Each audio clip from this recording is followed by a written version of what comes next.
Welcome to the Pup List. This is James. I'm Adam. And, a lot has happened this week. A lot of interesting things. Let's start with, of course, football. Like always, and we're going to start with the Saturday games. We're going to go to Saturday to Sunday. We'll save the best for last. Or the funniest for last. The funniest for last, because we got a lot to talk about on that one, because we live in the Chicago area, and it's something interesting around these parts. So I'm going to start. What's happened? What? After the game. Yes. So Saturday, we get started off with the Indianapolis Colts against the Houston Texans, and by God, the first weird thing that happened. I would have seen Colts winning by like 3 overtime maybe, but they killed them. Yeah. And you know what? But isn't that the second time this year they got killed? The Colts beat the Texans earlier. Well, they play each other twice a year. No, I'm saying, but it was the same. When they won, it was the same. It was the same kind of thing? Yeah, when they won at home, I thought they killed them too. Yeah, well, you might be right. Let me just double check on that. But, lo and behold, Andrew Luck is back, and the defense of Indianapolis is very underrated. I also believe they won off of the inexperience of one Deshaun Watson. He didn't know where the fuck he was. Yeah. I think also what was going on. Watson had a problem. They beat Houston at Houston 24-21, so it was a close game. And then in the very beginning of the season, they lost 37-34. So actually, they were close games. Yeah, they were close games. So all of a sudden, Indianapolis just turned it on. I think they have a problem somewhere. Watson had a problem somewhere to a lot of younger quarterbacks.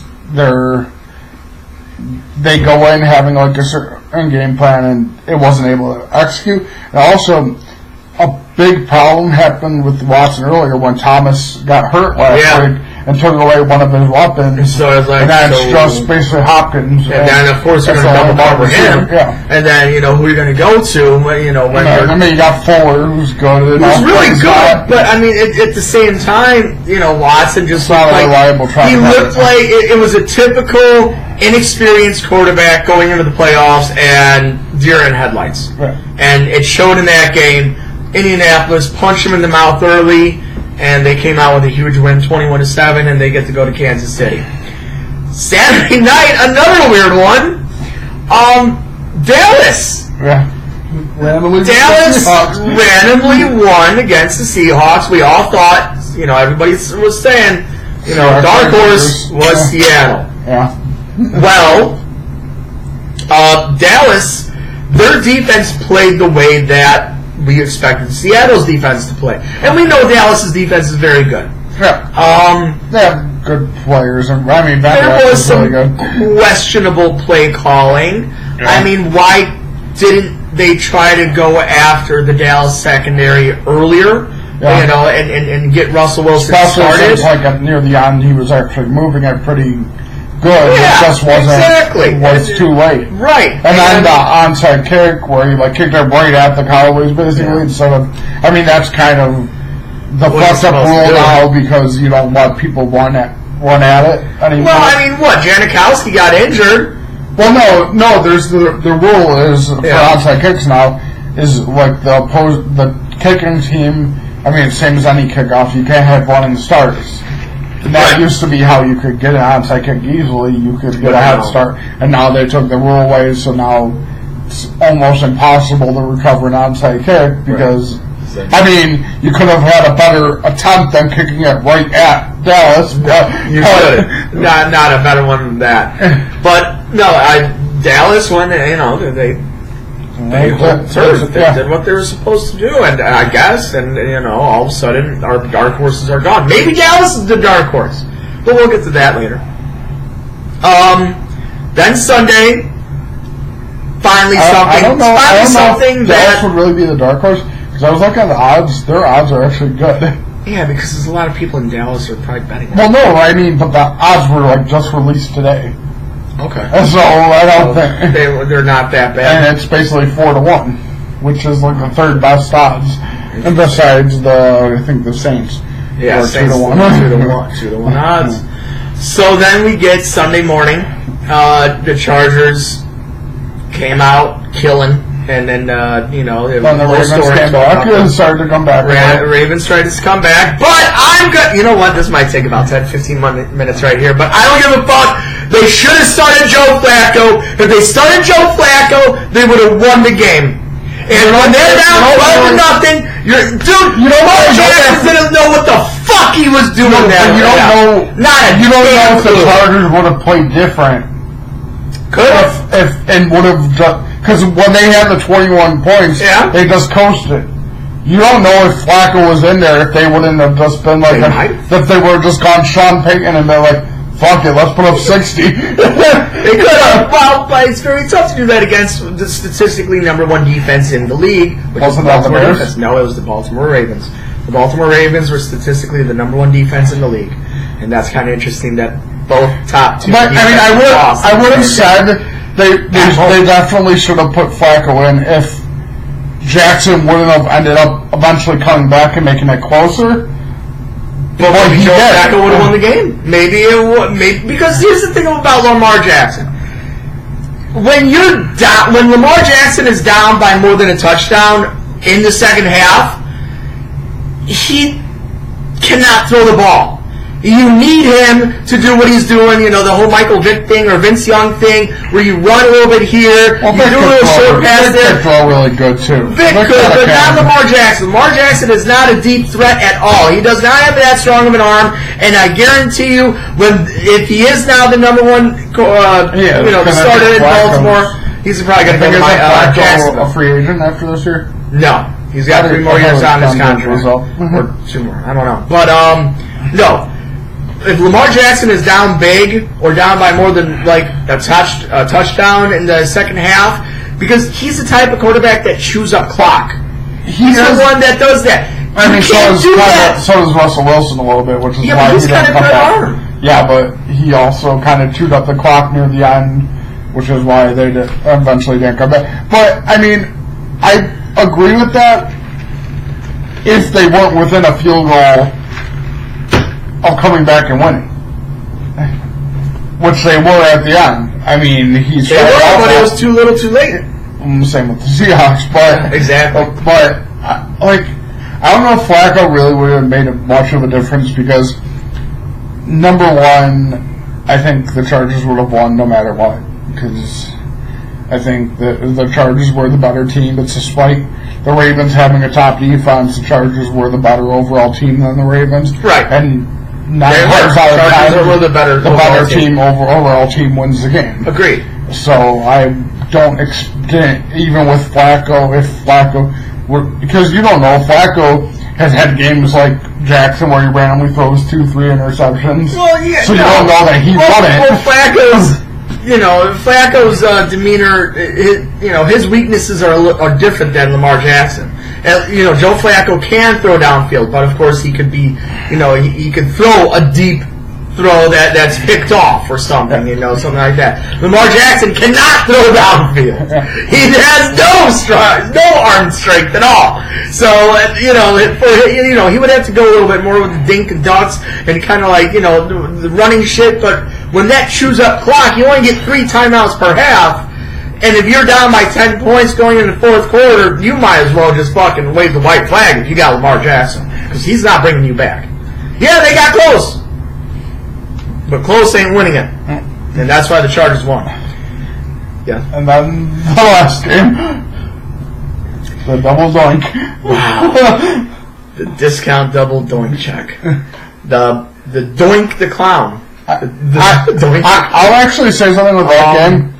That despite him having a great game, what you said about Lamar and Deshaun Watson actually happened with Mitch near the end of the game, where he wasn't expecting Michael Bennett to just not allow him to get, and so he didn't use the timeout because he thought he was just going to be able to get right back to the line. Get back to the line, exactly. But Michael Bennett being a veteran player, just kind of got in his way. Like, where are you going? He could just take his time getting back to his line and kind of get in Mitch's way, and it's technically not a penalty. It's just not something you're really supposed to do. You're not used to it. It's like, whoa, get out of my way. We're trying to get back there. I mean, and if he was more used to it, he could have.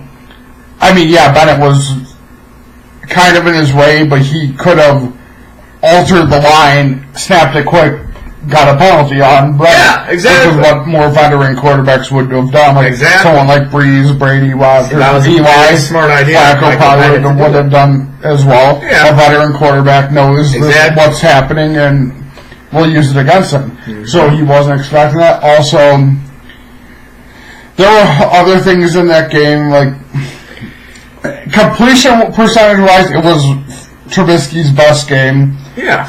But the fact that they weren't able at all to put in the end zone. Thank you. That's what I was saying too. And they got big plays. 35-yard catch by Allen Robinson. Another 30-yard catch by Anthony Miller. They couldn't finish it. Guess what? You're on the 5-yard line, but you can't break the plane.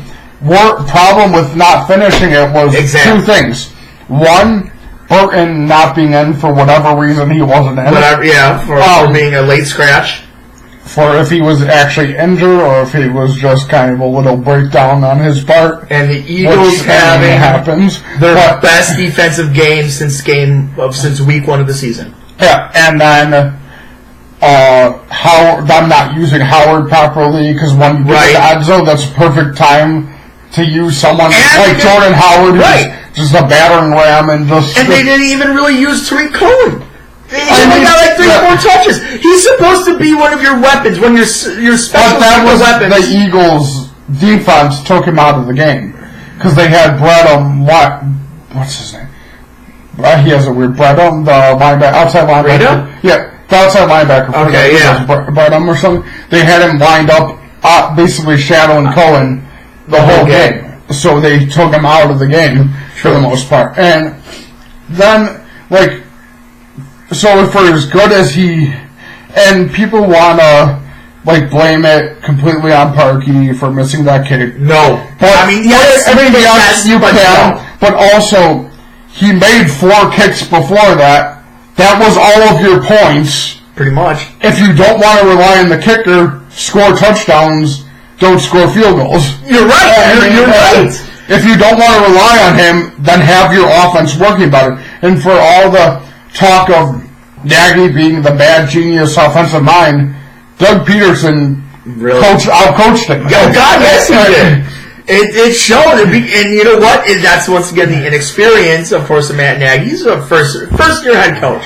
This is what, Doug Peterson's third year? Yeah, his third year, so he knows a little bit about something, and he's got a Super Bowl ring in his second year. So, yeah, of course I would give Doug Peterson, and it showed the huge advantage over Matt Nagy. Now that, now Matt Nagy can learn from this. And there were a lot in this game, and there was a lot of good. And a lot of weird. A lot of weird. Like the incomplete fumble. Which, that's on the ref, too. Because if the ref wouldn't have called the play bad, either the Bears or the Eagles could have recovered the ball and then scored a touchdown. One of them could have either scored the other way or whatever. They had the ball. But the fact that it was just that the ref just kind of ended the play, then when it was overturned, it was reviewed, it was a fumble, but then since no one could recover it, it became an incomplete pass. Kind of like the Ravens' last game of Week 17, where Lamar Jackson tried to go in for the touchdown. It was nowhere near breaking the plane for a touchdown, and it was knocked away, and the ball was called touchdown.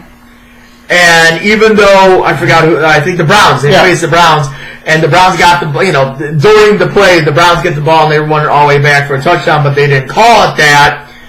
They did reverse it and called it a fumble, but they're like, nope, sorry, Browns just get it to 15. What? Yeah. It's or even go further back a year before. Last shit up. 2 years, right, since Fox has been to the coach? Yes. No, a year, because this was not Fox. Yeah, this is Matt Nagy's first year. The game against the Packers, where I think it was either Howard or one of their other running backs fumbled it, but out of the end zone, and it ended up being a touchback because he lost control basically at the 1 yard line. Mm-hmm. Ball kept rolling out of the end zone.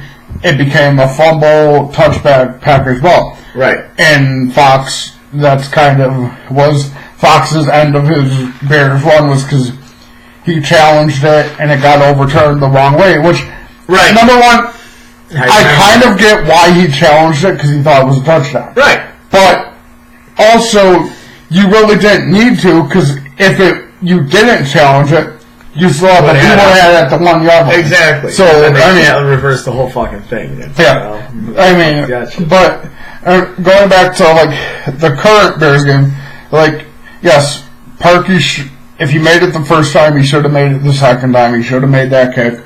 But your defense grazed. It was tipped. That's another thing. But that's another thing. Was it grazed by Trevor? Taylor? It's fucking finger. No, it was. But as other people were saying too, what would that really? You could have like certain ways you kick it. If he would have aimed it higher, he would have been able to graze it, and it would have been okay. But also, not just he should have made the kick, but also the Bears' top 5, one of the best defenses in the league. Yeah. At the end of the game, just got ripped through by the Foles. Yes. What was it, like 3rd and something, and then oh god, who was it that had the penalty? Amos. It was 3rd and what, like 12 or something like that? No, that was Amukamara. Then Amos blew the coverage in the end zone because there were only 10 people on the field. But that's not really his fault. If there's not the right amount of people, then you have to cover your job and someone else's who's not their job. But and my one friend know that they should be on the fucking field. Kind of tried to, because he left now, kind of tried to blame Fangio for that. But that's not Fangio's fault. That's the player's fault for not knowing when you're supposed to be on the fucking field. Exactly. Now, you've been playing, the last 18 weeks, 17 weeks before this, and you should know when you're supposed to be on the field. Yeah, what play is what by now. But yeah, and the other thing is, you will hold the Eagles, and the Eagles' offense is very shaky, and yes, I know it's getting better with Nick Foles. Nick Foles should...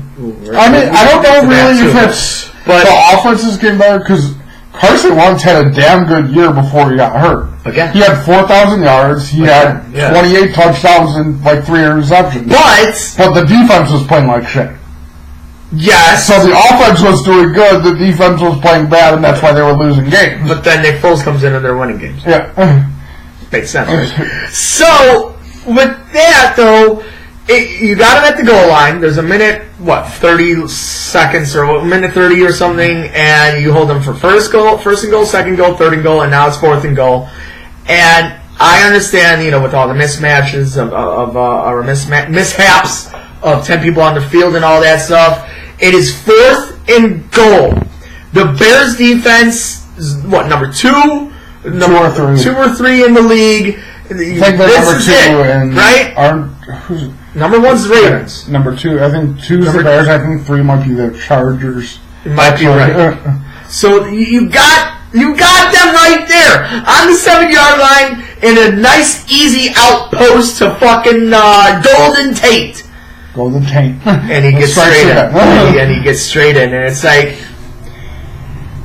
if your defense is that good, and most of the time it is, you should stop them on that goal. 4th and goal. You stop them right there, you win the game. Yeah. You win the game. The game is over. You win 15-10. It's over. Almost barring some catastrophic fuck up like a fumble in the back of the end zone. Some bullshit, yeah. But that's why even at the time of the game, when you said one of your douches was going to be Parkey, and I texted you right back saying who my first one is, Khalil Mack, for being the top paid defensive player in the league and for being an absolute monster that he is. Did absolutely nothing in that game. He did, yeah. He had 9 tackles and a pressure, but no sacks, no forced fumbles, no forced interceptions. Nothing. And saying the Bears defense didn't play good is incorrect because they did have 2 interceptions. Yeah. The offense just didn't capitalize on them. Right. But Khalil Mack... They only sacked him once, I think. Nick Foles was sacked once by Leonard Floyd, if I'm not mistaken. It was Floyd. And the Eagles' line is a really good offensive line. They are. But for being the top paid player like Mac is, no matter what the line is, you should be able to make an impact. And that's kind of what I was telling a few of my friends who are Bears fans earlier in the year. When Mac doesn't have a holy shit 3 sack, 2 forced fumble game, they don't win. It's true. When the other team finds a way to control Mac, the Bears don't win. The Bears have a good shot of losing. Yeah. And then that's the other thing that was kind of funny that our friend Kyle sent us, that when the Bears hold their opponents to under 20, they were 12-1 counting the playoffs. And the one loss was the playoffs. Was the playoffs. Yeah, I totally understand. And also, like, Bears fans who are going against saying it was Fangio's fault, it was bad game planning. That's stupid. And that's so just stupid. because he lost, there's not all of a sudden turning on him saying that, it doesn't matter if he leaves because we're still going to be great. That's still going to be really good. Yeah. But I mean, they'll be good because of the players they have. Yeah, no, they'll be good, but they're not going to be unless they find a way to pry Wade Phillips away from LA, or who else is there? Richard from Dallas, or someone like that. Right. The best option would have been Bowles, who I thought was actually going to go, because at the beginning of the day it was kind of a done deal to Tampa because him and Arians' connection. But then when Fangio went to Denver, everything just stopped. And Bowles was kind of well, Chicago has all these weapons, maybe I'll just go there. Nothing. But then Arians talked to him again, and he just went to Tampa Bay. Which, of all the coaching hires, I love Bruce Arians, but that doesn't seem like a match. Him and Jameis. I'm going to tell you this right now. Jameis will not be the starting quarterback at the end of next year. I don't think Fitzpatrick will either. I think they're not that one. I agree. You know what? This is not what's going to happen. They're going to try, Tampa Bay's going to try 1 year with Jameis Winston. And if Arians and Winston cannot get on the same page, he's gone. And then they're going to wait until the year after. They're going to wait until, not this coming draft, the next draft. I don't know who exactly would it be. I know Trevor. The guy from Clemson. No, he's got 3 years. 3 years. He's a true freshman. I know. He's a true freshman. He already looks like he's better than half the goddamn quarterback. That's why I still think they need, why I think kind of the XFL thing is a blessing in disguise. I think the fact that they can go, you don't want to go to college, you're that great. Play with us for a year or two, then when you're age eligible to play in the NFL, boom, you're go.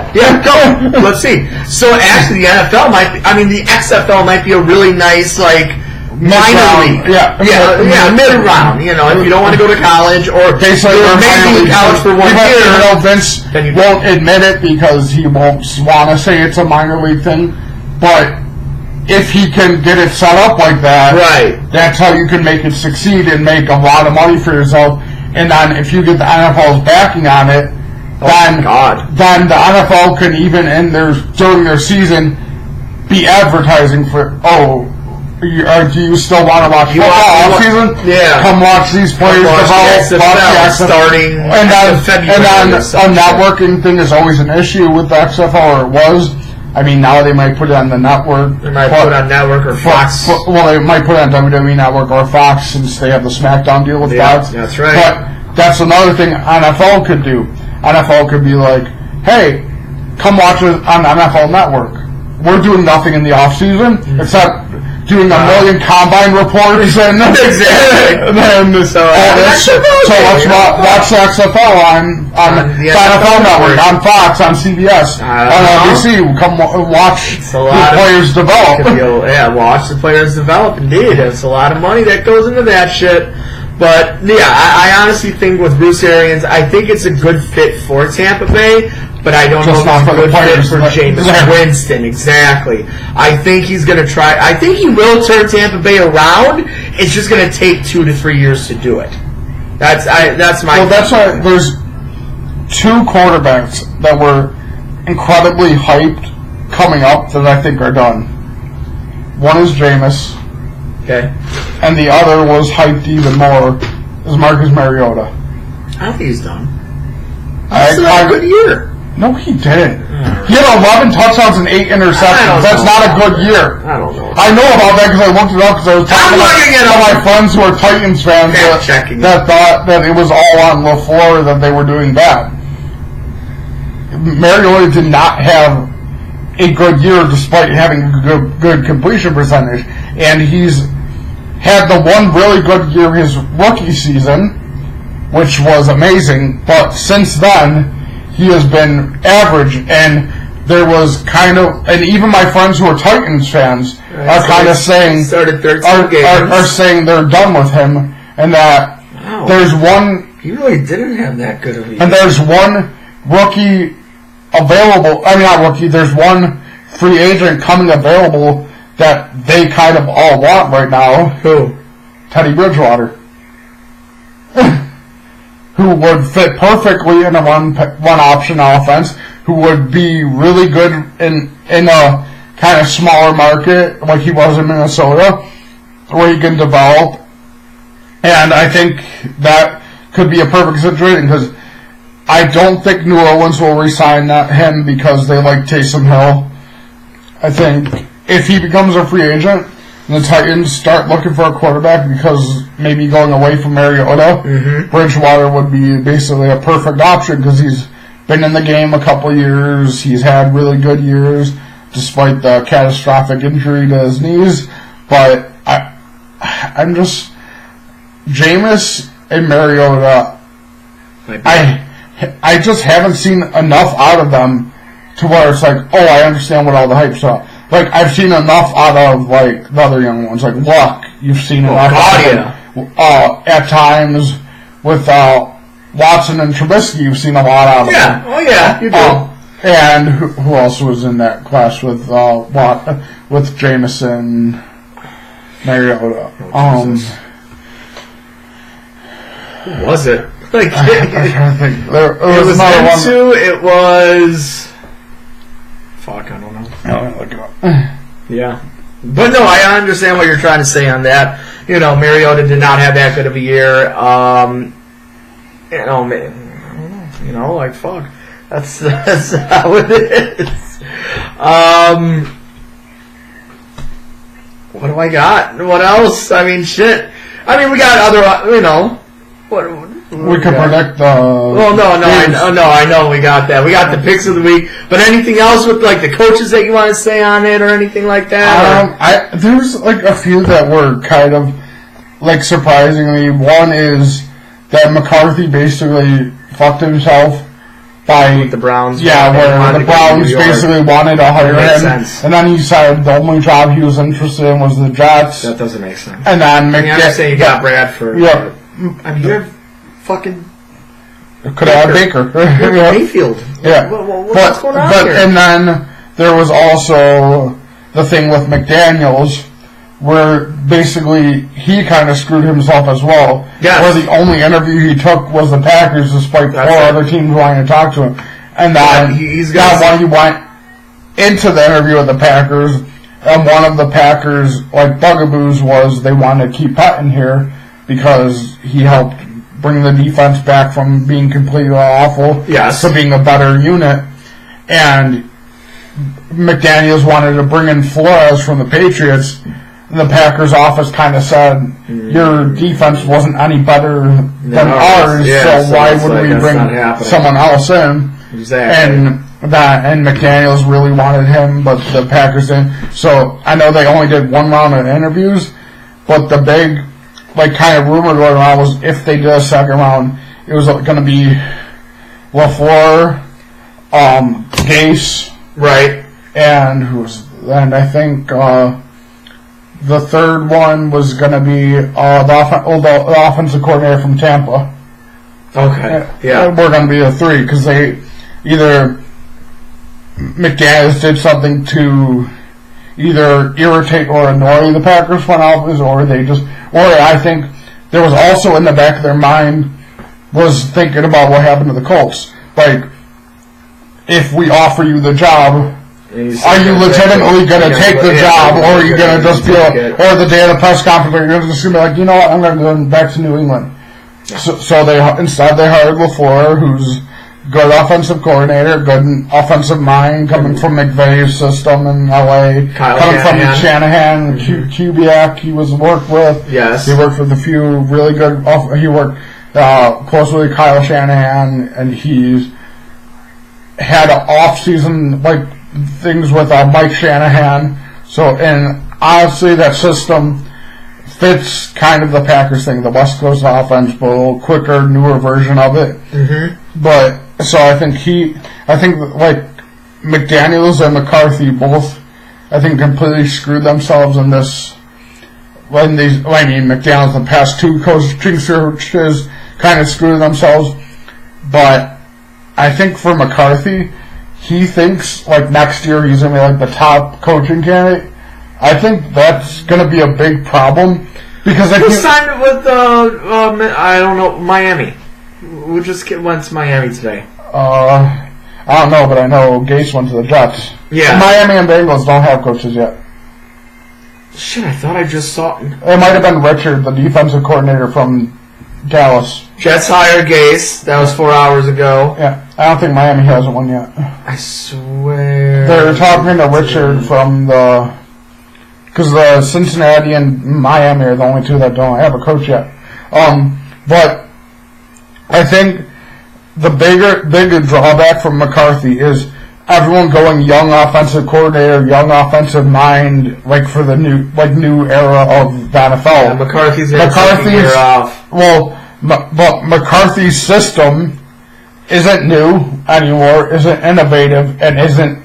I don't think it's going to be what these teams are going to be looking for. Hiring Freddie Kitchens. Yeah, and that's the last one. That and Gase were the last one. Yeah. No one's. That's kind of what I wasn't expecting coaches to be hired so quickly, because one of the things I was going to say we should do is predict which coaches go where, but within like 4 days, everyone except Miami and Cincinnati had a coach. Exactly. How crazy is that, you know? Jesus Christ. I mean, you could try to predict what Miami and Cincinnati are going to do. I don't know what the fuck they're doing. I think I know what Miami's doing. I think Miami's going to hire the defensive coordinator from Dallas. And they might do that. Cincinnati, I mean, maybe Hugh Jackson becomes the head coach. That's what's going to happen. Or they hire Marvin Lewis. Rehire. I don't want to fire This is Marvin Lewis. Completely different person. Marvin Lewis. Completely different person. He's not who ruined our team. No, not at all. What are you talking about? So we got the picks of the week. We got the division. We got the divisional round right now. We got Indianapolis at Kansas City first off on Saturday afternoon football. Chiefs. Okay. I saw a pattern going on from the wild card. We're just going to backtrack a tiny bit. You know what I saw? There were 4 games of an experienced quarterback versus an inexperienced quarterback. The experienced quarterback won 3 out of the 4 games. But this inexperienced quarterback has thrown for like 50 touchdowns and like 10,000 yards because he's a machine. I am taking the Colts. This is my upset special of the week. And I might even have another one. But this is the game where Andrew Luck is now looked upon as an elite, solidified, elite quarterback. I think I don't think the Chiefs are going to the Super Bowl, but I do think they'll win this game. I think, like you said, the young quarterbacks have struggled in the playoffs so far, but the young quarterbacks that were in so far are a little different from Patrick Mahomes. He doesn't have a defense. No, but they have a cannon that will just put up like 60 points on you because he thinks it's funny. Because he thinks it's funny. He'd be a perfect match for Sean Payton. they put like 120 on people weekly because neither of them wants to suck. Drew Brees ain't no. No, but once Brees is done, we're gonna give Mahomes and just let or Sean Payton. Sean Payton gets traded to Kansas City. Him and Andy Reid up together. Yeah, just Reid becomes the GM, Payton becomes the coach. Then you have Tyreek Hill and Mahomes just destroying the league. The Colts have been good. Their defense was good. I'd say like that. It's crazy. The team they played first, for as good as Houston can be, their offense is nothing compared to what the Chiefs is when it's working. I understand that. And I see them losing in the championship round. Defense travels. But like we said, we talked about top defenses in the playoffs so far. Philadelphia's defense did very well. But two of them lost. To two other good defenses. I mean, the Eagles very inconsistent this year. LA Chargers not. Yeah. But 35-31 Colts. Is a 38-31 Chiefs. Nice. So we have the loser with 31 points. Yeah. So there you go. Guaranteed the loser's having 30 plus points. Unless it ends in a tie. Oh God. This is going to be a weird game. Saturday Night Football. Dallas at Rams.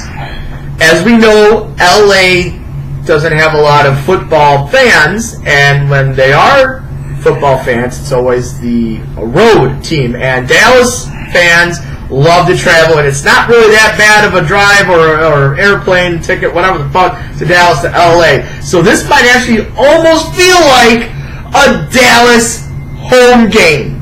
I understand the Rams are a hell of a lot better than Dallas, but this game just looks weird to me. It looks weird. I agree. It looks weird. I just don't know if that's going to be enough for Dallas to be able to beat the Rams. If just having a home field advantage, I agree, or a pseudo home field advantage is going to be enough, because these teams are very similar. Dallas has a slightly better defense, but they both have incredibly monstrous running backs. Yes. They have top receivers that are athletic. Yes. I mean, Dallas lost one of them last week when his leg went bye-bye. But they still got Cooper. Yeah, and still got Cooper. Yeah, and LA has Woods. Yeah. They have Cooks. Yeah. They got two good tight ends. Yeah. They got Gurley. I just think, for as good as Dallas has been playing, I think that, kind of like the Saints, I think it's just going to be too many weapons to try to slow down for them. I agree. I do agree. I'm going back and forth on this one. Shit. Because LA Rams, they haven't been playing as well. Well, I mean, the last game of the season, they just absolutely obliterated the 49ers. So you know what? Yeah, I'm going to go with the Rams. I'm going to go 33-27. I think it's going to be high scoring. 33-27 overtime win, though. Overtime win. 33-27. I think if it goes overtime, I think it'll be more in the 40s. But I think Dallas, I think both defenses could. I think it's going to be, because it looks like another pattern in the playoffs is very slow in the beginning of each game. Not a lot of scoring. We've seen 12-0 as a halftime score, 6-3 as a halftime score. I think 10-9 as a halftime score. So we've seen a lot of low scoring affairs in the first half. I think that's definitely going to change this week. But I don't think 40 is going to be a question in this game. I think 31-27, I'd say. 31-28. I also think Dallas will have the ball last, and Dak will fumble and lose it for that. I think Donald will get to him, so Dak strip fumble. Dak does a Lamar Jackson. And Fowler picks it up, and they kneel it, and that's that. Okay. So that's the other reason I can't pick Dallas. I don't trust Dak yet. Yeah, I understand. Even though he did very good at home, against Seattle, but that's at home against Seattle. He has other games where he just looks like he shouldn't even be a pro quarterback. Agreed. Now, oh man, this is another weird one. These are all very intriguing matchups. We got the Chargers at New England. Now, the Chargers. Do you know how many losses they have outside of LA? Zero. Do you know how many losses New England has in New England? Don't they have 5 or 6? Zero. Oh, I thought they are 8-0 at home. So you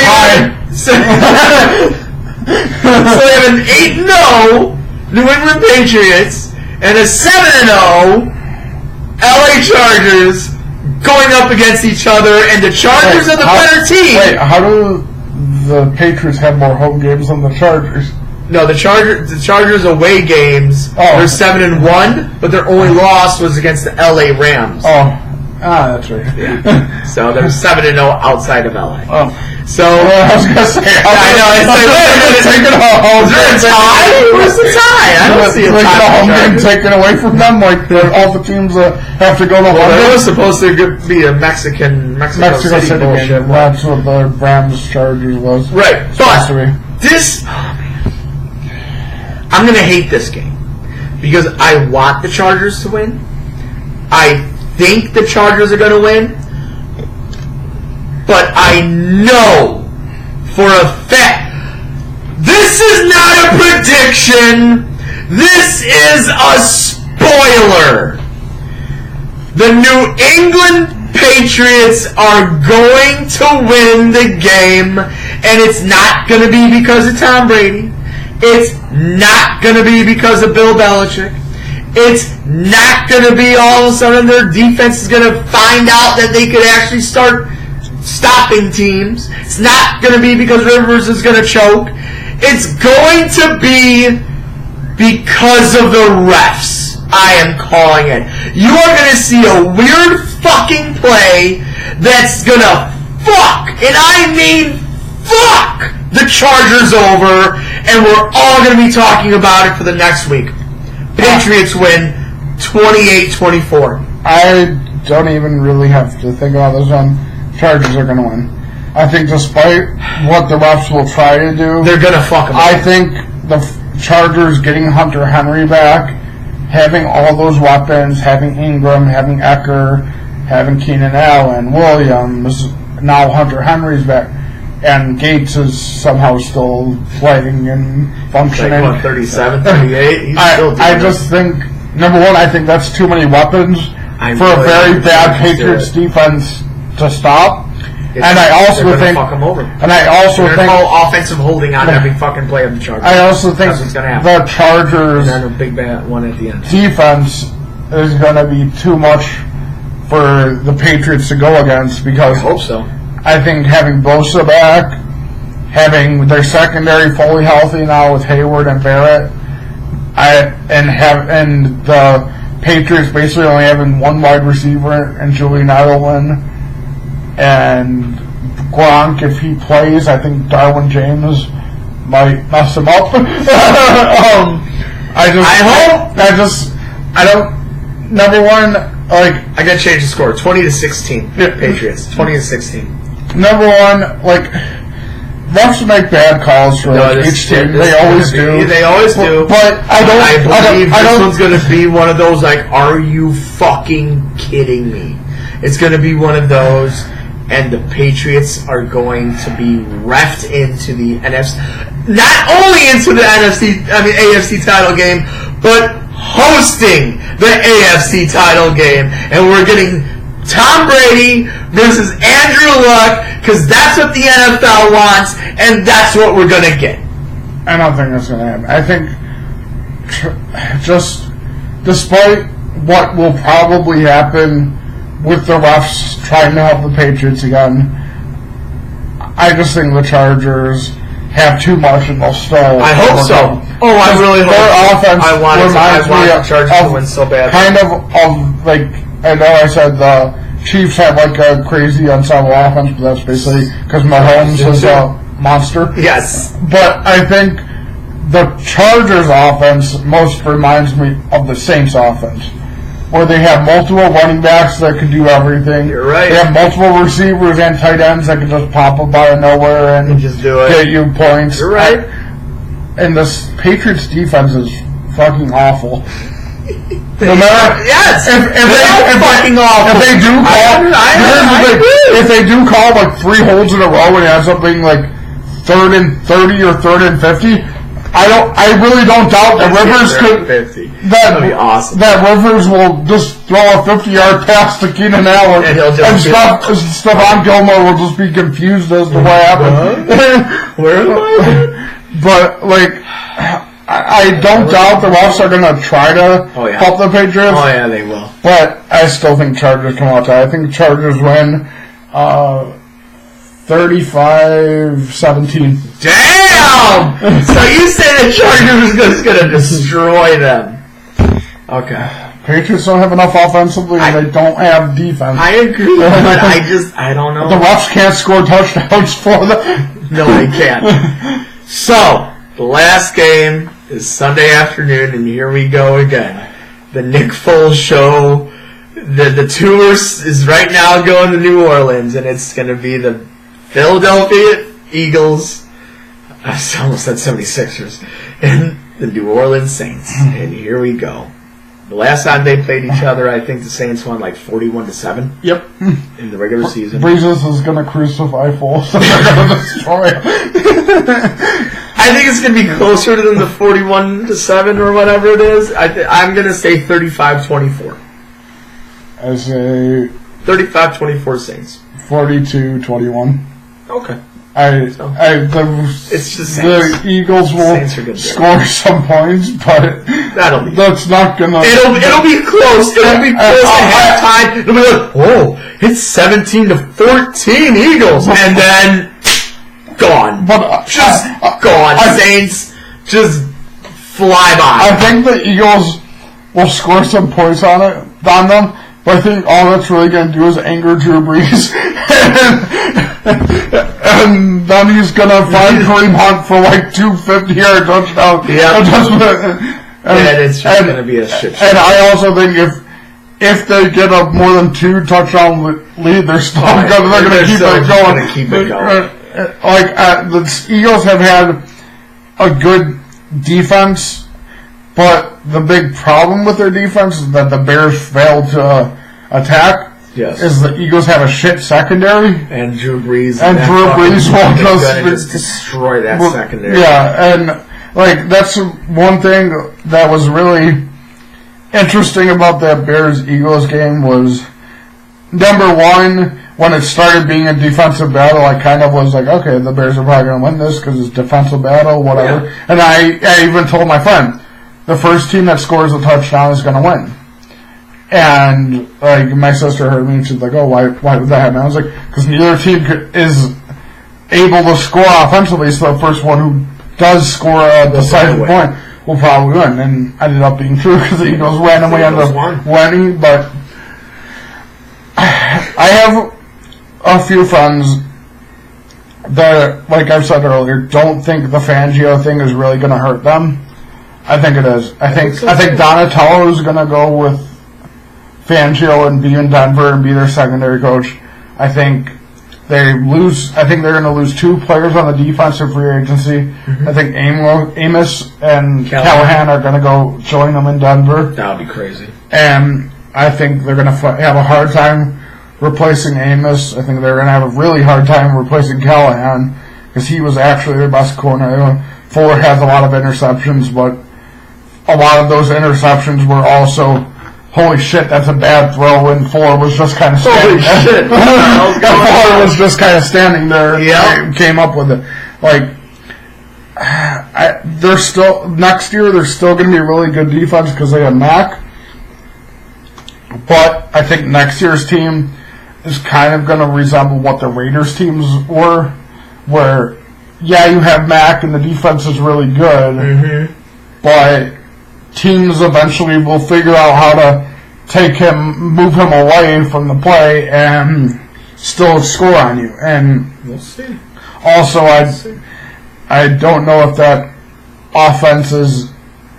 I mean, it's looked good at times, but I just don't think that's going to be an offense that's ever really going to strike fear into people. You never know. You never know. But you know what else is not striking fear into people? That's the MLB offseason. That's fun. It's shit. It's for the second year in a row that we have, like, Hall of Fame caliber players that are still not signed, and it's been like 2.5 months. Yep. We're still playing the Bryce Harper fucking game and the Machado. I always Machado, not Mancada, because Mancada's already on the White Sox. Machado will be. I think one or the other are waiting for the other one to sign, and they're both just kind of looking at each other like, fucking do something already. Exactly. Fucking do it already. I might want to sign with this team. I don't care. Just do it. Finish it. I want to sign already. Then you sign first. No. You do it. More money. No. You know what? If Machado really wanted to be on the Yankees, he would already be on the Yankees. But you know what? What Machado was asking for, the Yankees are not going to pay. Yeah. That's why it's kind of weird, because the Yankees usually pay whatever the fuck the person wants. They usually don't stop that. I'm still sticking to my earlier prediction. Yeah. I think Machado ends up on the Sox. I think Harper goes to the Cubs. The only reason I still think he most likely will end up on the Cubs. The one thing I think though is I think there's still a strong possibility he ends up back on the Nationals. But if he ends up back on the Nationals, right. I think he's in for kind of a Trout-like career where he's constantly viewed as a top player but doesn't win. Now, is there a possibility that both of them are sort of talking to each other and be like, hey, let's sign on the same team. Let's go, maybe both of them go to, like, the Dodgers or the Dodgers Phillies. Don't have money to sign both of them. The only ones that do is the Phillies and the Sox. Yeah. The only reason I don't think... They probably like, should we go to Chicago? I mean, it's a huge city. Yeah, but they're the second team. Yeah, we can make them the first team. Nah, that's still not going to make them the first team in Chicago. It's still going to be the Cubs. I guess, but, at least we can try to win and get to the playoffs. Yeah, but we're not going to be the first team. Let's go to Philly. The only reason Philly sucks. I don't think that's happening is because, one, Machado and Bryce aren't like close with each other. They're not like Machado is with Almora or with who's the guy you got? Yolanda. Yeah. Yonder. Brother-in-law. Yeah, Alonso. Yeah. Alonso. And I could see them kind of having a discussion like, wouldn't it be cool very close to be in the same, like the Machado and Harper might be something like, would it be cool to be in the same city? But I don't think they'll go to the same team. I think if Harper's signing with Chicago, I think he's going to do it to be with Chris Bryant. He's going to do it to be with Rizzo. Machado will be with Yolanda Alonso. Yeah, and maybe the Sox will try to pull a trade for Almora just to make him happier. Exactly, to get Almora. To kind of get it more. Because the Cubs still do need to clear some money to afford to sign Harper, supposedly. I don't know if I still believe that or not. But I think two people are most likely going to trade. I still think they're going to trade Hayward, and I think they're going to trade Almora to open up a field for Happ and for Harper. I hear you. But fuck baseball. They don't even want to be exciting and all that shit. When the NFL is exciting 365 days out of the year. 365 years out of the day. Days out of the year. I'm trying to think if anything's going on in the NBA. Still really nothing. Still just... Well, I got one more thing about the playoffs. It was really weird that the best game of the weekend was the Bears and Eagles. Oh, yeah. And they ended on a weird-ass field goal miss. I called it because I kind of did too, because I texted my friend Before they were even in field goal position, I texted my offer. I'm like, dude, if Parky misses this, they're gonna fucking kill him. And they actually messaged me back. He's like, oh, he's not gonna miss it. It's gonna be a close field goal. He'll be fine. I was like, and then as it was going up, I was like, he's gonna get killed. He's gonna get killed. This is exact fucking text messages from me to my cousin Connor, who lives here, and he's not here because he's. Oh, you should text Chris after it happened. He probably would have had up. Exactly. Fuck. When was this? When we were. Oh well, yeah, that was overall like the best, like most competitive game of the weekend. Here you go. Yes. So I said it's 6:47. I said he's gonna miss. I said he's gonna miss. I know it. I just know it. He's texting me back at 6:48. I'm tripping. This is right after the first field goal went up and gone. You know, it was timeout. And I just fucking with him. I say he's gonna miss wide right. Wide right. And he's like eating sushi. Like, all right. And then it literally happened a minute later, and I'm like, oh my fucking god, he missed it. I knew it. So I called it literally 2 minutes. 2 minutes before it happened. I'm like, he's missing it. He's gonna fucking miss this. This is gonna be insane. I even tried to go on Bovada.lv and tried to put a little money on Philadelphia Eagles right at that minute, but it was already off. So I couldn't put anything on that, so the line was off. But it's just one of those things. It's just one of those things that you know in sports is like, you know it's just going to happen. You just get that gut feeling, and that shit's going to go straight downhill. It was fucked up. It was funny, fucked up. Like right there. I said, if Parky misses, he may get killed. And I was like, then as it was like, holy shit, it was like, fucking BS. Mitch had another good throw, and it was like 45-yard field goal is nothing. And I was like, yeah, especially since he made the first one. and then I was like, yeah, Mac really did jack shit in that game. Exactly. But no, it is really funny that's how it's going to be. I kind of had this discussion with this guy too, like, okay, I get that he missed the kick, but I'm, like, this is why I'm kind of surprised every time a coach or a free agent, like, decides to go to Chicago. Because, like, I told him, I was like, dude, I know it's not just Bears fans, because I know all Chicago fans are like this. I was like, but, like, Chicago fans are, like, some of the, like, just, like, deep down, generally meanest, most aggressive, and just most asshole-ish people there are. Because on the other city, if, like, you mess with people, like, oh, like, that sucks, we lost, it's bad. That's Except New York. Except for New York. Yeah, and Philadelphia. And LA. But in Chicago. But in Chicago, he messes with people, let's fucking kill him. Fuck this fucking asshole. My dish of the week. And then it's not just that, though. It was even the fucking Bartman thing, which there were 10 other people reaching for that fucking ball, and Lou was never going to catch it to begin with because he was out of position. Never was. And then if Lou didn't throw a fit, nobody would have known. Right. But he did, and then it's on his goddamn hands again.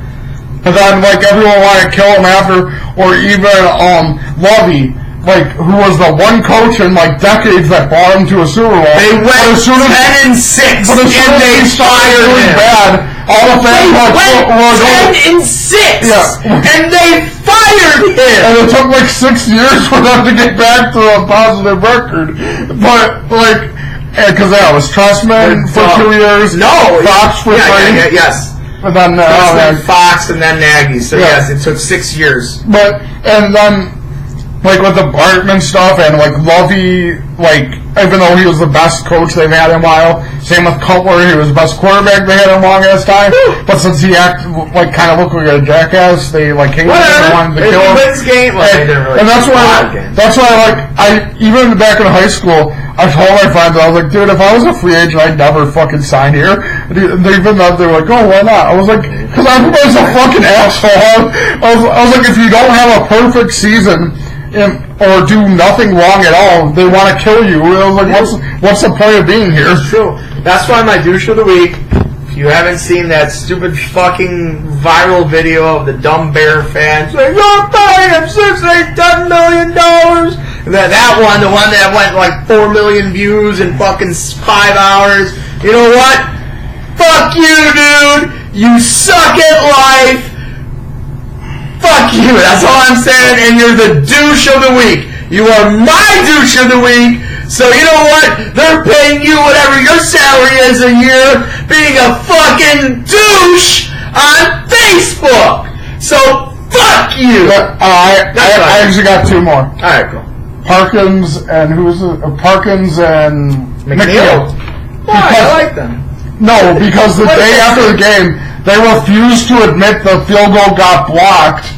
And they were kind of leading the fucking troops of, oh fuck, we should have cut Parky when he missed those 4. He's like the worst kicker we've ever had. Well, we should kill him. It's like we should get rid of him. And I'm like, they just openly accepted all the, he should die. We should kill the guy. He's awful. Oh my god! Because both of them are fucking insane too. Yes, they are. Well, you know what? The worst that's going to happen to Parky is that, he's going to get cut. It's not going to be till the season, though. Huh? It's not going to be till the season starts. It's too much money to lose. Yeah, exactly. No, you're right. That's too much money to They're lose. not going to cut him now. They're going to cut him in training camp. Oh, and I got, before we talk about wrestling, I got my douche that I wanted to say last week, but I couldn't because we cut off earlier. Oh, who? Chris Jericho. Your favorite wrestler. Because of this whole elite wrestling thing. Years ago, when he was in WWE, he basically said he'd never do a promotion in the States out of respect for Vince McMahon. Because he respects Vince so much, and he would never do something to make him angry or disrespect him in America. And then, before even joining All Elite, he did that show at the Cow Palace. Just showing up randomly, which it made Vince mad, but Vince was like, okay, you're not actually wrestling in something, you're just showing up, whatever. But then, this whole thing with All Elite started because Jericho got pissed off at Vince and Triple H because they wouldn't let the NXT stars go on his cruise. Because he had this cruise set up where there was a wrestling ring and wrestling matches and everything, and Triple H and Vince were kind of like, we got our events lined up already, we got all our live events, our shows, our tapings already set up, and we can't, and they even said it like this, we don't think it's worth the risk to take some of our stars out of their set schedule and put them on a cruise where who knows what can say you're wrestling in a match and then you hit some waves or some shit and just get just fly off the fucking boat or something. And so he was upset about that, and then he was upset about Rey Mysterio not being able to show up on the event because Vince signed him and said, I don't want you to show up. But for as bad as that was for Vince, I kind of understand why he did it. Because if you're looking at it from Vince's point of view, you have someone who you assumed was loyal to you, assumed you were very close with, saying, I will never do anything in any promotion against you in America. I won't do this. I give you my word. I promise I won't. Then all of a sudden he shows up at a New Japan event. Then all of a sudden he's rumored to be doing Ring of Honor shows, Impact shows, making a new company against you. If you were Vince, why would you help him out? Why would you say, you know what, Ray? Yeah, go to his event. Show up. Even though you're signed, you're my superstar, you're signed in my contract, go make him money. Go show up. It's fine. Why would he do that? It doesn't make sense. And this whole, all elite wrestling thing, I think it has a good chance of, me succeeding if they get a TV deal. If they don't, then it's just going to die. I heard rumors that they're trying to get Goldberg. Yeah, because that matters. But it's going to put us in the seats. But even that, I don't know if that's going to work because Goldberg and Jericho hate each other. True. It's going to be either one or the other. But neither. But I just I've always liked Jericho, but I think this whole elite wrestling thing, the New Japan thing, and going against what he said was just all basically an ego trip for him. Because in WWE, he was basically used, as most older superstars are used, as an enhancement talent. And he likes doing it. You were used to put other people over. But he likes But then it. he went to Japan, and it's like, oh, I'm a big deal again. I'm an Intercontinental Champion. I'm the leader of the All Elite Wrestling now. I'm I'm the star now. Yeah, but he might be also thinking that, his in-ring career is coming to an end, and he's finally, doing a lot of, outside of the States type shit, and maybe now he's thinking, hey, maybe I do want to run in a wrestling company because I know I'm probably going to be retiring in the next 2-3 years. Well, okay, so but his return match comes in 5 years from now. If he was thinking like that, would it also kind of make sense to have stayed on Vince's good side to where you can be like what Shawn Michaels, Road Dogg, D'Lo, Devon, and Bubba Ray are? Maybe where they're producers, they're writers, they run live events, they run shows. Maybe he That's what he's doing here. He's running live events and being a producer.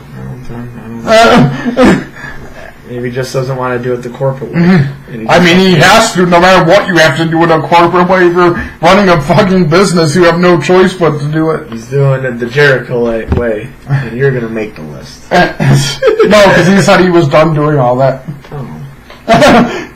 He said that stuff is beneath him now. I'm sad.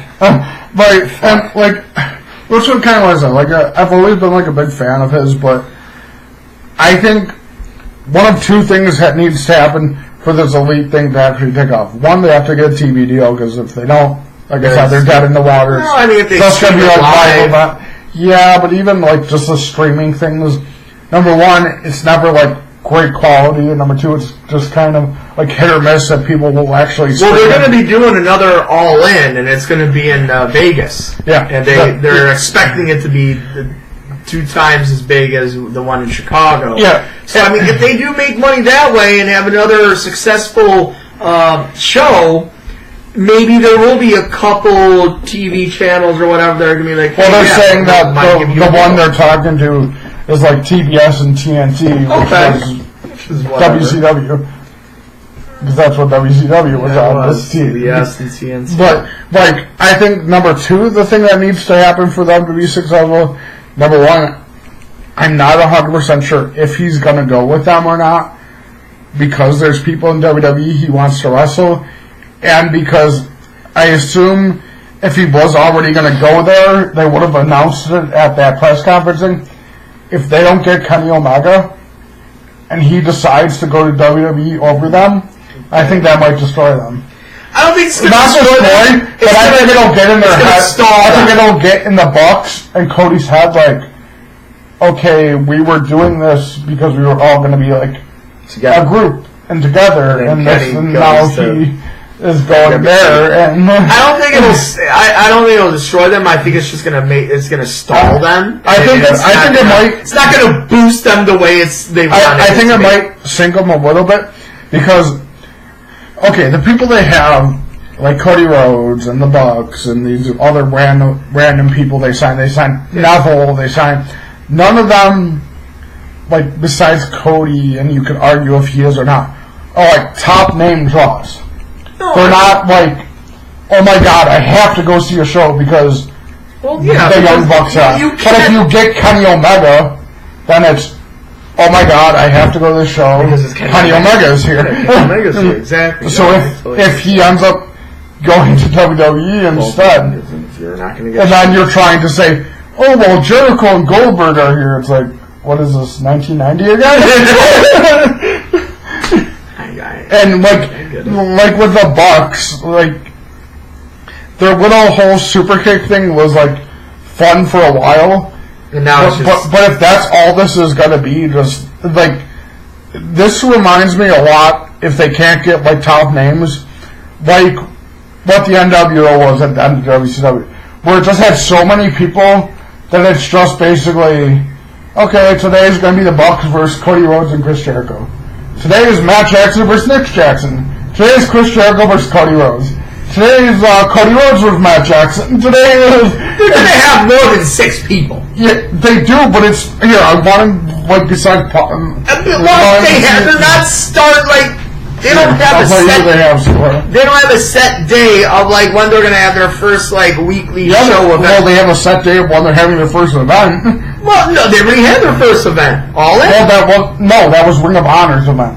That wasn't their event. I thought it was theirs. No, it was Ring of Honor. Okay, so they're doing double or nothing. Yeah. Okay, so they have Adam Page, who was a big kind of Brandy Rhodes, who was their first female signing, who can't really wrestle, so that being your first female signing is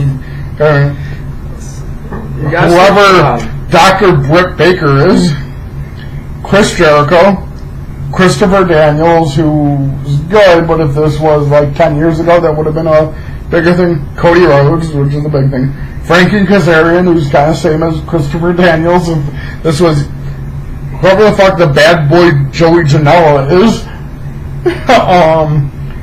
The Box, Matt and Nick Jackson. Someone named Maxwell Jacob Friedman. And then Neville, which is big. Scorpio Sky. And that's it. So they're going to get more. But but think of it this way. If you were, let's see, who's a top, because one of the top people that they said WWE decided Kushida. If you're Kushida, if you're Kenny Omega, if you're, I know, even Okada, who are these free agents, and you're sitting back thinking, and it's a hard decision for Omega because they're all his friends. Yeah. But if you're sitting back thinking, okay, I have 2 offers. One's All Elite Wrestling, one's WWE. I could go to All Elite Wrestling and have fun with my friends and make some good money, but I'll be competing for something, if they have titles, I'll be competing for something that really doesn't have much of a prestige. Everything starts from the bottom, man. Yes, but if you're at that point in your career, do you want to start from the bottom? No, but if you still have a vendetta over a company that gave you a shot 15 years ago, but neither of them have a vendetta against the WWE. The only one that had one was AJ. No, he was in development, but he was a jobber for some dude to kill in 1999. But that's what everyone was when they started in 1999. Fucking Bryan Danielson was a jobber, and so was Cena, so was everybody who just started. Young Bucks too. Yeah, but this is the thing. Say, okay, these are 2 titles you can go for. The WWE World Title, or the WWE Intercontinental Title, or the All Elite World Title. Which one would you rather have? WWE title. Exactly. Because when you're growing up, yes, this is something that's just starting now. And maybe in 20 years, if it's still going, kids will say, I want the All Elite World Title. That looks like a fun place. But right now... But you need to start somewhere. So, All Elite's probably going to get a lot of young guys, in their, 19, 20, 21, 22 years old, and try to build up. Not really, because these people they signed are 19, they're young. They're 30s, 40s. They need to get these people because, you got to start somewhere. And even that though, if you're looking for the younger guys, once again, you could go to the New Japan or WWE thing where it's, okay, WWE has the Performance Center, has NXT, has all these people to help develop you. New Japan has their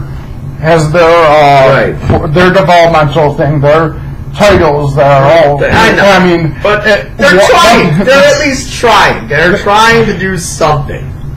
They're trying. Yeah, they're trying, but like I said, if they don't get Kenny, I think it's going to be a huge blow against them. We'll see. If they get him, then that's a big thing because then you have someone to build the company around. Right. But as of right now, if you're building the company around the Young Bucks, Cody Rhodes, Chris Jericho, and Goldberg, then you're already starting from failure. I gotcha. You're not starting at a good point. Right. You're starting... getting Pac was a big thing with Neville because that's someone that people have wanted to see for a while, but they need more top people. They need, and the problem with getting, because people were saying like, oh well, we could get these guys leaving WWE, which is a good idea, but the problem is now WWE's locking everyone into longer contracts, so they can't do that. Exactly. So, speaking of WWE, Monday Night Raw. How do you feel about it? It was a good one again. I mean, It's good. But the thing that I did that I want to talk about on that one is that this whole Brock Lesnar and Braun Strowman thing. Yeah. It's very slow and uninteresting. It's like a Lesnar match. Yeah, it's honestly the most uninteresting thing on Monday Night Raw and in WWE right now. It's like you just have this guy, and I know it's the same shit over, but you just have this guy that's getting paid millions and millions of dollars, and he has the biggest title of the company. No, that's not the biggest title of the company. The world title and the Intercontinental title are the biggest titles of the company. Yes, and to some extent the U.S. because Pat Patterson and Briscoe and all them had it at one point. So it's like he has the least prestigious title in the. But it's just like, all right, you're backstage. Come down to the ring. All right, I'll circle the ring. Get in the ring. No. Okay, I'll see you in 3 weeks. Yep, 3 weeks. And for as much shit as they talk about him as a title holder, the best champion was Kevin Owens. Oh, fucking Kevin Owens was the one that made the title actually seem like it meant something. Yes! Even if he was winning by low-blowing people and by getting DQ. He was at least a bad guy. He was a bad guy. That's what he's supposed to do. That's what it is. But he actually made that title seem like it meant something. Yes. And then what does he do when he's at his top? He loses to Goldberg in 15 seconds. So shit. And then Goldberg loses to Brock Lesnar in 30 seconds. So shit. Then Brock Lesnar doesn't fight for 6 months, and when he doesn't have 5. And when he finally loses to Roman Reigns, which is a big deal and a big thing, but then unfortunately Roman has to go away. But here's the things that did work on Monday Night Raw, and you know what?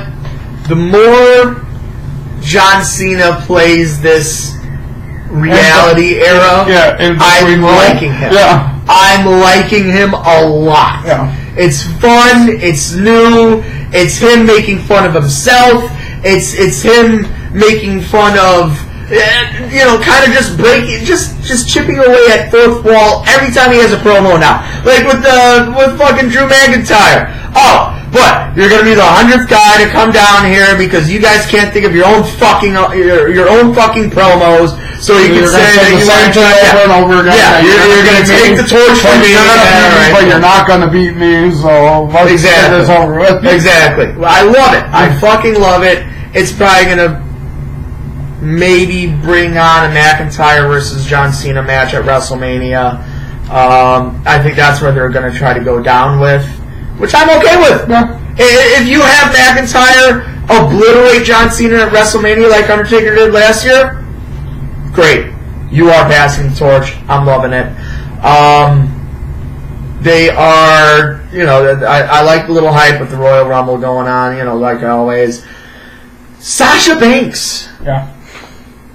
I like this. Yeah. I like this a lot. We're going to get Sasha Banks versus Ronda Rousey at Royal Rumble. I am very excited for Becky this. versus Asuka. And Becky versus Asuka. We'll get to that, and we'll get to SmackDown. But you know what? I think this is going to be, besides her match against Alexa, which was a really good match, I think this is going to be Ronda's best match.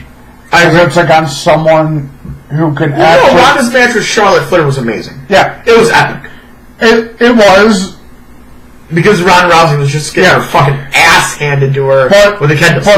But as far as not a no DQ, is not a match that's going to end in a DQ because they're both faces. This is going to be really good match. Someone who, while she might not be able to keep up with like a general legit fighter, someone who will be able to step for step keep up with what Ronda does in the ring. Yes. And someone who can go the submission route with her version of the crossface with her backbreaker into it, and keep it. And also, it's someone who this is another reason why at first I didn't believe it, but now I'm kind of starting to believe they are kind of listening to the fans, because this is somebody, for the longest time, people have been saying, you put all these people like Nia, who no one cares about, and Natalya, who few people care about, into these matches. Why isn't Sasha? Why isn't Bayley? Why isn't Becky? They still do it with Charlotte, which no one cares about, but that's still. But now they're finally, not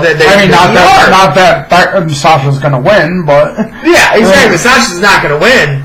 But it's still going to be a lot of fun to watch those two wrestle. The only way I could see Sasha winning is if they do something that another thing people have been going for a long time. The turning Bayley and Sasha heel. Wow. If, say, Sasha's in the armbar, then all of a sudden Bayley just, as her friend, gets up in the ring because she's concerned about her friend, jumps up in the apron, you gotta stop. Then gets Ronda's attention. Then, as the ref's kind of distracted, trying to pull people apart, either Bayley sucker punches her or Bayley pokes her in the eye or something, backstab her, bank statement, Ronda taps out. I just thought of something. What if we had it all reversed? Of not and Charlotte. Bayley turns on Sasha? No. But no, I like that idea, and it's probably that would be amazing if that does happen. What if we have, because we're all thinking Becky Lynch or Charlotte Flair is going to win the Royal Rumble, and then they're going to go over to Monday Night Raw to challenge Ronda Rousey. What if Ronda loses and wins the Rumble and challenges Becky? Exactly. And then somehow Charlotte Flair gets into the mix and you have your triple threat main event at WrestleMania, which would be fucking amazing. Of things, that kind of makes a little bit more sense. Yeah. Because then it's just one person who has to switch shows instead of two people. And then also, you do something that makes people happy by having Sasha be a champion again, then if that is Ronda's first official loss, it's not a clean loss. It's a loss that, what the fuck did these two just do? Exactly. Because these two are the people we love and we're happy about. Now they're going against everything. We're getting somewhere on this. I'm liking that. That's going to come with our predictions in 3 weeks. Not that it will actually happen, but hey, maybe they're finally listening to the fans in that way. It sucks that means Gene Okerlund died. What did he die of again? Stroke, heart attack. Yeah. This might come off mean, but not. I don't know. When he was on the Raw 20th anniversary, whatever, 25th or whatever the fuck it was, he looked like, I honestly thought he was in his 90s. Like, he looked really, really old. And then when I found out that he passed away, and he said, he was 76, I'm like, what? Like, shit, I guess cocaine's a hell of a drug. Like, he must have had him. He worked in WWE, and he probably did a lot of fucking drugs back in the 70s and 80s, man. Because 76, he looked like he was pushing 100. He looked like he was like 98, 97. I'm like, oh, wow, I could see it. He died. No, 76. What? 76? Yeah. It was a very heartwarming segment with Hulk Hogan. It was nice. It was. I liked it. I understand. A lot of wrestlers might not still like him, or fans might not like Hulk Hogan because of what he said years ago. But I don't dislike. What Hogan said was awful, but I don't really dislike him as much for that as the fact that I've never been one of the people who've actually ever really liked him. Yeah.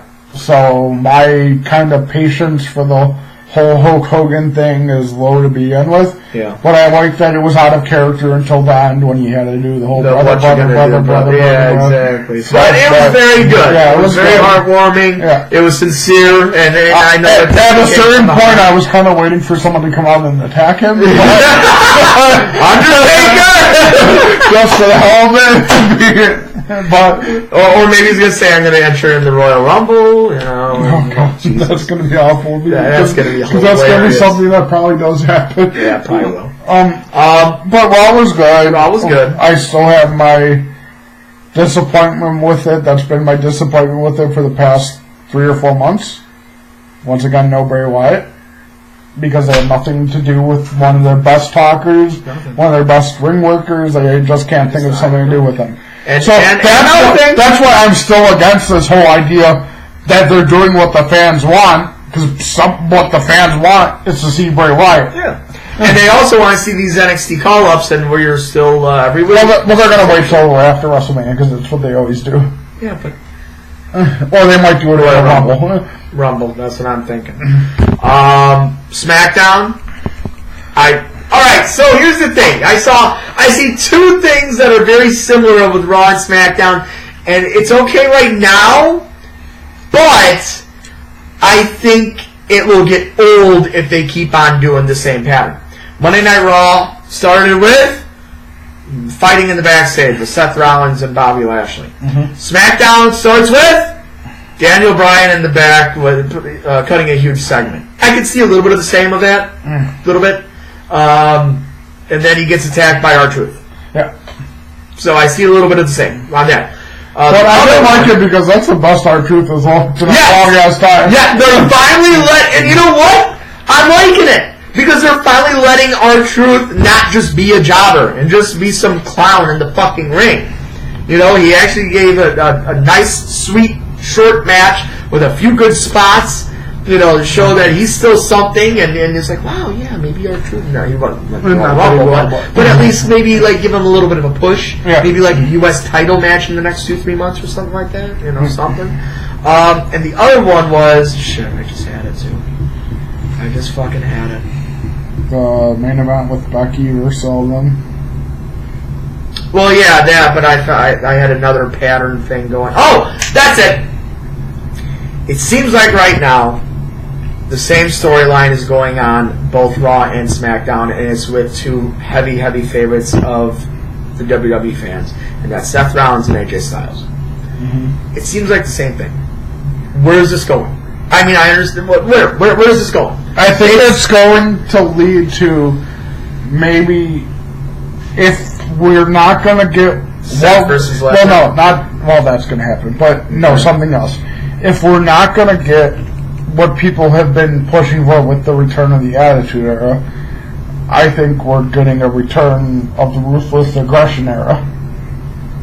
Okay. Where the stars are allowed to be more aggressive, allowed to be more because that's in what your the face, fans want. Because that's what the fans are cheering shit out of people. Yes. Destroy people again. Yes. I think we're going to see a return to that. I agree. But it's almost the same thing on both sides. Yeah. So they need to do something a little bit different in the next coming weeks leading up to the Royal Rumble. Because if not, it's just going to be I think what the difference is going to be I can see it being a heel turn for AJ, but it's not going to be for Seth. Okay. Because Seth is still their top Then who's face. going to be the baby faces on SmackDown? Rusev? Mustafa? Who else is on there? Jeff Hardy? Jeff, maybe. He wasn't even on this week. Ray? Ray? The Miz. Yeah. But with Miz when he turns. When he turns total face. Yeah. I know we're not doing predictions from the next 3 weeks, but I'm calling it. Miz and Shane are winning the titles at Royal Rumble. Most likely. Yeah, mostly. And it's probably going to lead into a Miz versus Shane match at WrestleMania, probably. They're probably going to turn on, Shane will turn on the Miz in like February or March. Yeah. That's kind of another thing I had a problem with on Raw was, okay, I like the Revival's getting the tag title shots, but why do they have to keep losing in such bullshit ways? Why does it always have to be a handicap match against them? Like, if they're gonna lose, just let them lose clean and be done with it. Don't have them just keep getting like 10-on-1 handicap match, because why the fuck not? Exactly. And then the whole New Day thing, like, New Day needs to die. I didn't even see their segment. What did they do? They had Big E in a New Year's baby diaper and just dancing around like, oh, we're New Day, we're happy, always happy, we're always positive. Yeah, New Day needs to die. So another thing, that's another, I know we might be going back to the ruthless aggression type thing. But something that usually you don't see in a PG era is the Mandy Rose thing. Yep. Coming out in the towel, even though she was, in wrestling gear underneath, there was still that speculation and that, of her saying, "Oh, Jimmy, I left my top and my bottom at your hotel room." Like that's insinuating, and that's not PG for kids. So, but I know that's also Vince McMahon still being the old dirty bastard that he is, and he's like, "You know what? We need a little sexual windows in here. That's what's gonna spark the place up." So Mandy Rose, go out there with a towel. Yeah. But I mean, they kind of did that like a few months ago too with whole Rusev and Lana and AJ. Oh yeah, and Laura too. Yeah, that was like 2-3 years ago. Yeah, that didn't lead anywhere. So we'll see where this goes with that. But yeah, they ended with Becky Lynch, Charlotte Flair, and Carmella. And Carmella's actually looking better in the ring. That's kind of what I on Twitter. I follow Lance Storm. Yeah, and one thing he tweeted out was that he doesn't understand everybody's hate for Carmella. Yeah. Because if you actually watch what we do, with him speaking as wrestler, we do, it's not as easy as everyone thinks, and she is one of the hardest working people I've seen in a long time, because she started from not knowing what a hold is to being one of the better performers, putting on one of the better matches each week. So he basically said everybody needs to kind of back off this whole Carmella can't do this because she can. And he tagged her in it, and then Carmella responded, she kind of thank you, but she's like, and she kind of did her whole everyone's going to have their haters, but it doesn't really matter if you are doing what you want to do or if you're doing what you love. Exactly. And I honestly think she is getting better, and who knows, maybe she could be in a title, picture 5-6 months down the road, depending if Ronda Rousey is going to come to SmackDown or whatever. But Becky Lynch and Charlotte Flair are the Rock and Austin of now the era of SmackDown Women's Wrestling. And there we go. We get Becky Lynch versus Asuka, and that's going to be a fun match. It's going to be a fun match at Royal Rumble, and I know that I think that might be different. What? What my prediction is. What? I think that match is going to go first, and I think Ronda's going to cost Becky her match. That's what I was thinking. And then Becky and Charlotte are going to cost Ronda her match, and then you'll have Bayley, Sasha, Becky, and Charlotte celebrating in the ring as what they were, the 4 horsewomen of NXT. Interesting. And then we might get the full 4-on-4, and then you bring up Shayna and the 2 other girls from NXT. You could, or you have a match where it's Ronda versus Becky for the SmackDown for a title if one of them is the champion still, and you have Bayley, Charlotte, Sasha, and Becky's corner, and all the MMA people and Ronda's. That would be interesting. But no, I also could see, that they fuck over Becky, and Asuka still wins, and then Becky gets in the Royal Rumble with Charlotte, and they could pull another, what was it, Shawn Michaels, British Bulldog? Were they both went out at the same time? Yes. That's Big Show Rock. Big Show Rock did that one. Big Show Rock did. Big Show, and they both. But there was another one. I think it was Michaels and somebody else, or was it Bret Hart and somebody else? I think it was Michaels Bulldog. Yeah, I think it was Michaels Bulldog, and I think you're going to get that with Becky Lynch and Charlotte, and they're both going to be co-winners, and they're both going to go after Ronda Rousey, because I don't see any other way how you could have both both Becky Lynch and Charlotte go to Monday Night Raw to go after Ronda Rousey for the title at WrestleMania, unless Ronda Rousey is the one who wins the Royal Rumble, and says, I'm going after Becky Lynch, and then you could, of course, finagle your way in of Charlotte Flair. Although, that's kind of why I don't think Becky will win, is because if Becky wins, then you have to put Asuka in the match, too.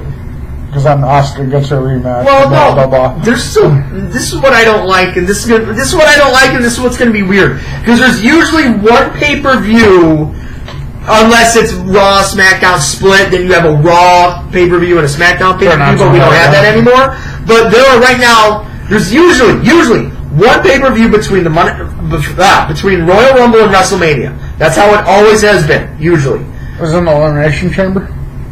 Yes, it usually is. But guess what? There is right now, if you look it up, there are 2 pay-per-views that are scheduled between Royal Rumble and WrestleMania. So Fastlane and Elimination Chamber. Yes. So a lot can happen. I don't know what, but it's just going to be weird knowing that there's so many more. I mean, yes, one more pay-per-view, but it's usually like, all right, Royal Rumble, Elimination Chamber, or No Way Out, or whatever, Fastlane, or whatever the fuck it used to be, and then, boom, WrestleMania. Now we're going to get Royal Rumble, Elimination Chamber, Fastlane, and then WrestleMania, which doesn't make sense to me. But yeah, we'll see. We'll see what they're trying to do. I could actually kind of see it going like this way. Like, if Becky doesn't win, she enters herself in the Rumble. If Ronda doesn't win, she enters herself in the Rumble. Right. One of them wins, and then it's just supposed to be a one-on-one match. And then, if Ronda's the one that goes over to SmackDown, she could come over saying how she knows she can beat Becky because like she's the baddest woman on the planet and all this. And then have Charlotte come out and be like, you know, you never actually beat me. I was DQ'd. You didn't pin me. You didn't tap me. You never beat me. So I think until you prove you can beat me, you don't deserve to try to beat Becky. Or you could have like whoever wins. If whoever wins. Say Ronda Rousey does win Royal Rumble and loses the Raw title to Sasha. You could have Ronda Rousey put up the Royal Rumble. The WrestleMania main event on the line against Charlotte Flair. Becky runs out, attacks both of them. And then, both of them. Yeah, that makes sense. Alright, there we go. We got that all cleared up now. So, what else do we got? Because that's all we got for Raw and SmackDown for sure. The first ever UK pay-per-view is Saturday. Okay. With, first off, it's women's title, Rhea versus Toni Storm. Toni Storm. Yeah, I think Toni wins. I think she's going to be the face of that division. Then you have the tag titles with Mustache Mountain, Trent Seven, and Tyler Bate versus Zach Gibson and James Drake for the UK tag titles. Mustache Mountain. I think the other guys win. I think Zach Gibson and Drake, because the way they've been using them on the show weekly, they're actually look like they're being built to be more dominant looking than what Mustache Mountain is. Okay. Then the title match, Pete Dunne versus Joe Coffey. I'm going to say Pete Dunne. I think Joe Coffey wins. I think he beats Dunne. I think they kind of have this stable warfare going with Joe Coffey and his brother and Wolfgang versus British Strong Style, which is Pete Dunne, Bate, and Seven. I think Coffey's stable. Gets the no, because they don't have the tag title. Yeah. But I think Seven and Bate will try to come out to either cheer on or help Pete Dunne. Mm-hmm. And I think Joe Coffey's group, I think they're called Gallus. I think they won out. They beat the shit out of Bate and Seven, and I think they might even cost them the tag titles. And then Pete Dunne either goes out to try to help them or gets distracted by them. Coffey hits the finisher, gets the win. 1, 2, 3. Okay. Then the next match is Dave Mastiff versus Eddie Dennis in a no DQ match. This is actually interesting because I don't know if you watch the UK shows, but Dave Mastiff is basically a lot like Killian Dane, where he's like a giant person that shouldn't be able to do what he does. But it's interesting. I think they're building him to be a monster of the show. I think he wins. I'll say Dave Mastiff. Yeah, then the first match is going to be this guy, Finn Balor, trained Jordan Devlin. He was in the Cruiserweight Classic and the 205 for a while against Travis Banks. Devlin. Yeah, Devlin. He's kind of been. I think they're going to soon do a secondary title to the world title on that show. Probably. I think he's going to be one of the people they push for besides Mastiff. He puts on some really good matches. He's interesting. I think it's going to be a pretty good show. I mean, most of the NXT pay-per-views are amazing. So I think WWE is going to, main roster-wise, have a big problem soon.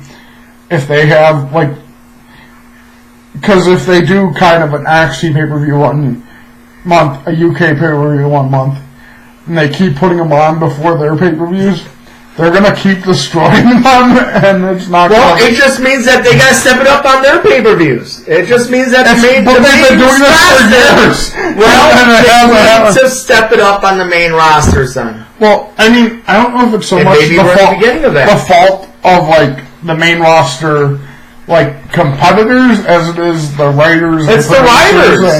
But I mean, and it's getting better because you know what we just saw for one of the very first times in maybe 8-10 years was Rey Mysterio doing the fucking sunset flip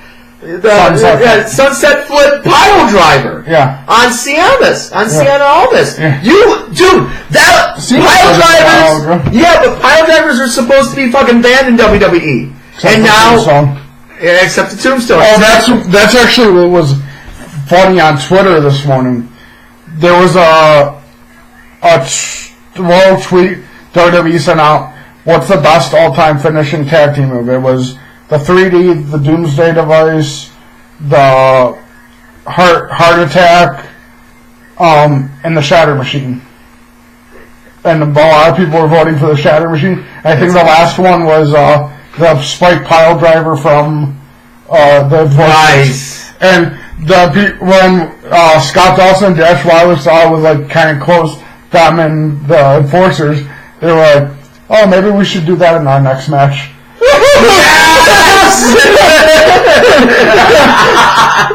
I fucking love them. I said, they, either at WrestleMania or Royal Rumble, they not need to get the tag title soon. They do. Because Rude and Gable are bad as a team. They shouldn't be a team. They have nothing to do with them. But then again, they have nothing to do with Bray Wyatt. He's not. At least they're on their show. Yeah, exactly. At least they're on the show. I just think they need to.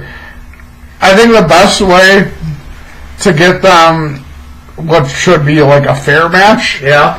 Is either do steel cage, or just do no DQ. What? And if people want to run out, they just get to beat the hell out of them with weapons and stuff, and just fight them off, and then let them win, get their titles, have their time with the.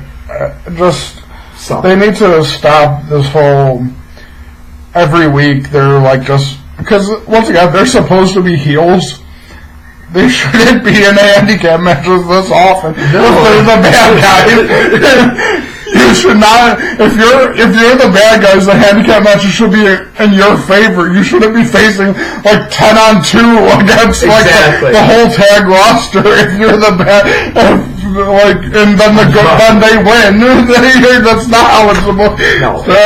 I mean, when the New Age Outlaws were in handicap matches, it was usually against them because they were always cheating. Yeah. The Revival doesn't cheat. They just get killed. They just get attacked by every tag team on the. And it was funny too because there was a lumberjack match this week, and they got thrown out of the ring. The same thing always happens. The teams attack them on the outside. But it's even the heel teams were attacking them.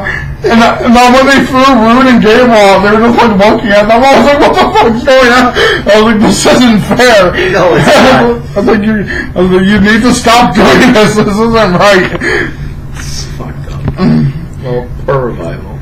But I got nothing else. They're going to win soon. And the cat is now attacking us. I'm James. I'm Adam. This is Bob. Listen, we'll be back next week. Oh, wait, I got one more thing. Cat attacks us. We're having a Joe Flacco tournament on Madden. currently we're 1-for-1. He beat me when I was Russell Wilson, Yes. when I dominated him with Cam Newton. Damn it. And this week, I'm gonna try to trade Jackson to another team and beat him with his own I team. don't even know if you can even do that. Yeah, you can. You can do roster adjustments and switch teams. Fuck. Flacco's about to lose again. Fuck.